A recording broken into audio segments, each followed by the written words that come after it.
today we are beginning a new Sunday school year with our children, and it is a good time to reflect why it is important to bring our children to church. We who are older remember a time when most children came to church. It was considered the right thing to do. Society recognized that having a church connection was essential for raising good citizens, for it gave children a moral compass for life, and it still does.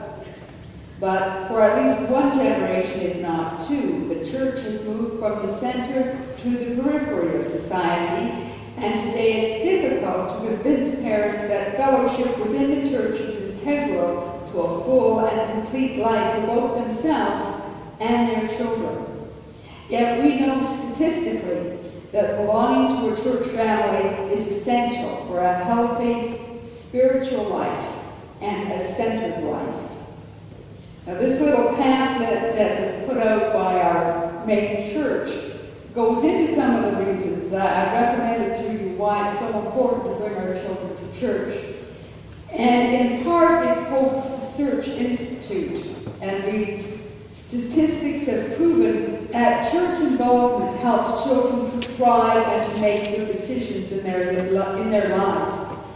Young people who are religiously active are on average 39% less likely to engage in 10 high-risk behavior patterns, especially use of tobacco, illicit drugs, school problems, alcohol abuse, antisocial behavior, and drinking and driving, and 26 more likely to have 8 indicators of thriving, especially getting good grades in school, resisting danger, maintaining physical health, and leadership. All things that we want for our children. We want our children to develop wisdom in their living so that they will thrive spiritually, emotionally, physically, and intellectually.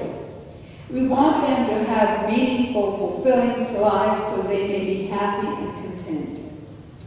In our reading today from Proverbs, a man advises his son, his children, to listen to his instruction, which would have been instruction in the covenantal law.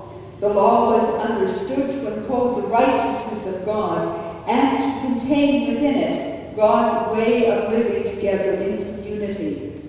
The covenantal law was considered precious, for by it the community thrived and the people lived together in peace.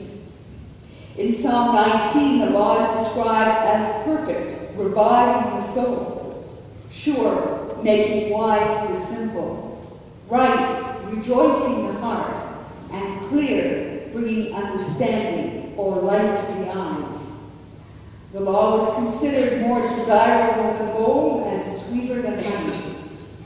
Following the covenantal law held the key to right living, or living within the way of God. And that, I think, is a good start to answer this question, why do we bring our children to church?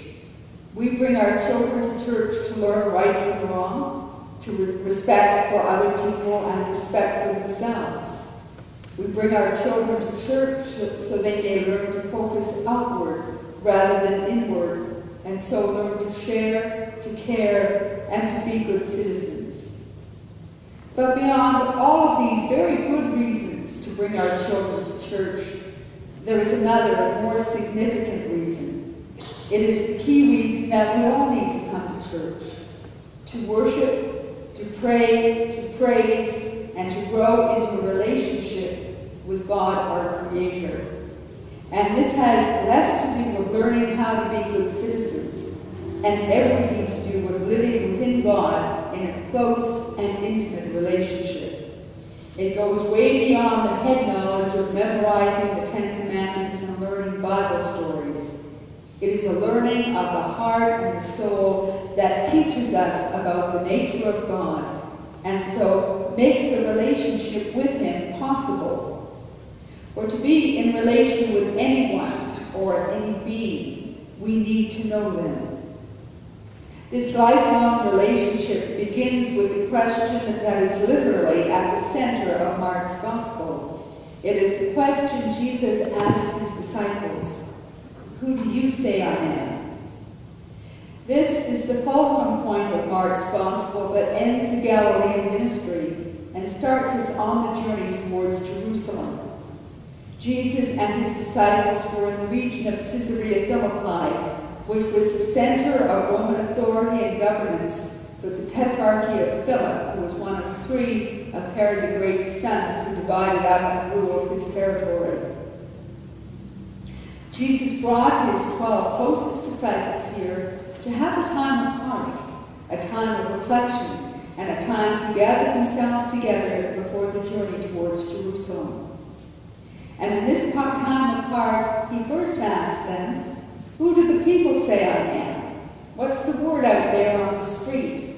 What is the popular opinion about me?" And they answered, "Well, some say John the Baptist, while others say Elijah, while others say one of the prophets." But then Jesus asked them directly, "But you, who do you say I am?" And Peter, in answering for them all, answered, "The Messiah." Now, when Peter answered Jesus, he had all sorts of preconceived notions about who this Messiah was. The Messiah was one who was powerful in the military sense, another King David. One who was powerful in the spiritual sense, who spoke directly with God, like Moses had done. One who was beloved by God, who would be spared pain and death.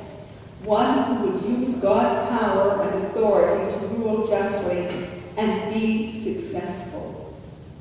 So when Jesus began to speak of his arrest by the religious establishment and his ignominious death at the hands of the Romans, we can understand Peter's horror. This couldn't possibly be the outcome for God's Messiah, for the all-powerful God would surely step in and protect his beloved.